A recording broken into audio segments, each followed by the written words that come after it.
কাকু মাছ লয়ে আসতেছে। দেই কি মাছ? এই টাকি মাছ আর পুঁটি মাছ কাকার এই জায়গায় কটা চিংড়ি গুনি মাছ কত এগুলা? 40টা দাও। এই গোটা মাছ 40 টাকা। কালকে বেশি কত দিব? অর্ধেক দিই অর্ধেক দাও মামা। 40 টাকা।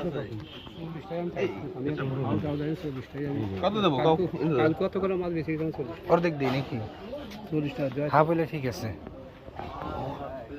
কত দিব আরে?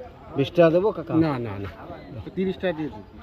হ্যাঁ শেষ হয়ে না যায় না কইছে। হইছে? 40 টাকা আরে না না 40 টাকা দিয়ে দেবো। এত দূরের টাইসে নিচে কি না? যাওয়া আছে ওই 10 টাকা গুনি 30 টাকা দিয়ে দি। না 10 টাকা 30 টাকা দেবেন না? তাহলে নেন। আর 30 টাকা দিলে দিয়ে দেন। কত পয়সা? নেন নেন 30 আর 40